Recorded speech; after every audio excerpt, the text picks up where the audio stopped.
అందరికీ నమస్తే, welcome to our channel. Nara Lokesh గారు ప్రపంచంలో ఉన్నటువంటి హిందూ భక్తులందరికీ కూడా క్షమాపణలు తెలియజేశారు. అసలు ఎందుకు ఏమిటి అనేది ఈ వీడియోలో తెలుసుకుందాం. 2019 నుంచి 2024 మధ్య కాలంలో అంటే జగన్మోహన్ రెడ్డి గారి హయాంలో జరిగినటువంటి తిరుమల లడ్డు మహాపాపం విషయం పైన ప్రపంచంలో ఉన్న భక్తులందరికీ కూడా మరి జగన్మోహన్ రెడ్డి గారు చేసినటువంటి తప్పుకి నారా లోకేష్ గారు క్షమాపణలు చెప్పడం జరిగింది. ఎందుకు అంటే ముంబైలో నిర్వహించినటువంటి ఐడియాస్ ఆఫ్ ఇండియా 2026 కాంక్లేవ్లో మరి నారా లోకేష్ గారు పాల్గొనడం జరిగింది. మరి అక్కడే మరి గత ప్రభుత్వ హయాంలో జరిగినటువంటి ఈ మహాపాపానికి మరి ఏదైతే కల్తీ లడ్డు కావచ్చు, ఇంకేదైనా తిరుమలకు సంబంధించిన ప్రతిదానికి కూడా మరి నారా లోకేష్ గారు రాష్ట్ర ప్రభుత్వ ప్రతినిధిగా ప్రపంచంలో ఉన్న భక్తులందరికీ కూడా నాకు క్షమాపణ తెలియజేసుకుంటున్నానని చెప్పేసి తన విశాల హృదయాన్ని మరొకసారి చాటుకున్నారు. ఎందుకు అంటే అసలు అవసరమే లేదండి. ఎందుకంటే జగన్మోహన్ రెడ్డి గారు ప్రత్యర్థి, ఈయనేమో అధికారంలో ఉన్న వ్యక్తి.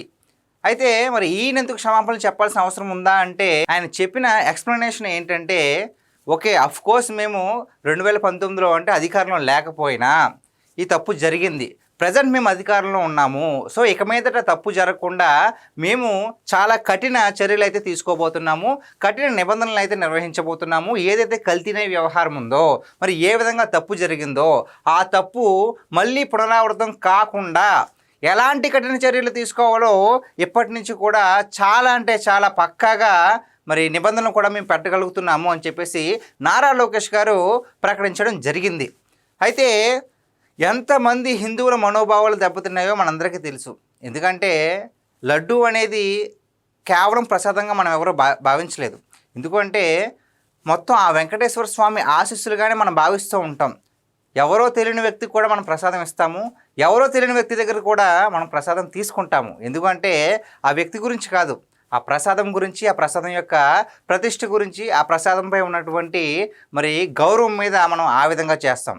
ప్రసాదం మీన్స్ వెంకటేశ్వర స్వామి మీద ఉన్న గౌరవం, వెంకటేశ్వర స్వామి మీద ఉన్న భక్తి. మరి ఇటువంటి భక్తి, ఇటువంటి నమ్మకం పైన మరి గత ప్రభుత్వ హయాంలో కేవలం 4 రూపాయలు వెనకేసుకుందామని చెప్పేసి కల్తీ చేయడమే కాకుండా ప్రజెంట్ ఎన్ని విష ప్రచారాలు చేస్తున్నారో మనం కళ్ళారా చూస్తున్నాము, చెవులారా వింటున్నాము. ముంబైలో నిర్వహించినటువంటి ఒక నేషనల్ ఛానల్ నిర్వహించిన ఒక కార్యక్రమంలో మరి నారా లోకేష్ గారు ఈ విధంగా స్టేట్మెంట్ అయితే ఇవ్వడం జరిగింది.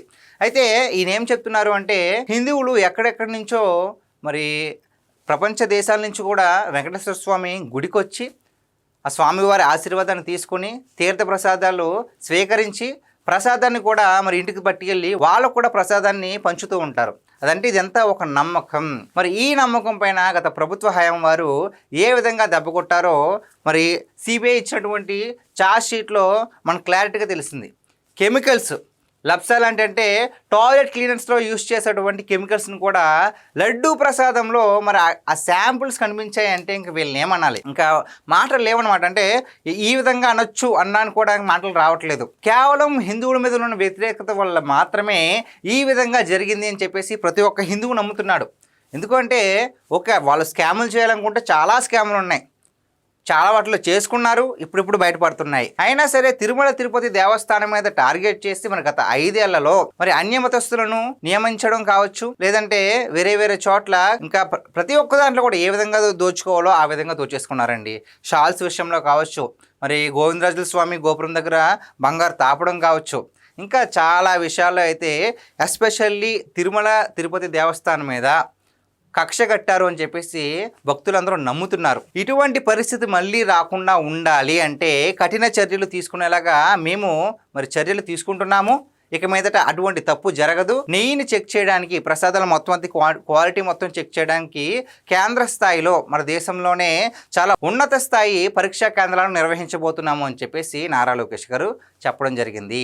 ఇవన్నీ పక్కన పెడితే గత ప్రభుత్వ హయాంలో జరిగినటువంటి తప్పుకి ఒక రాష్ట్ర ప్రభుత్వ ప్రతినిధిగా ఆయన క్షమాపణలు చెప్పడం అనేది ప్రతి ఒక్కరి మనసును కూడా కదిలించింది. ఇది కదా నాయకత్వం అంటే, ఇది కదా ఒక నాయకుడికి ఉండాల్సిన లక్షణం అంటే. తాను చేయని తప్పుకి ఒక రాష్ట్రం తరపున ఒక రాష్ట్రాన్ని రిప్రజెంట్ చేస్తూ క్షమాపణలు చెప్తూ మరి దేశవ్యాప్తంగా ఉన్నటువంటి ప్రపంచవ్యాప్తంగా ఉన్నటువంటి భక్తులకు క్షమాపణలు చెప్తూ మరి ఈ విధమైన స్టేట్మెంట్ ఇవ్వడం అనేది చాలా చాలా అంటే చాలా అరుదైన సందర్భం అని చెప్పాలి. మరి ఈ వీడియో పైన మీ విలువైన అభిప్రాయాన్ని కామెంట్ రూపంలో తెలియజేయండి. Thank you.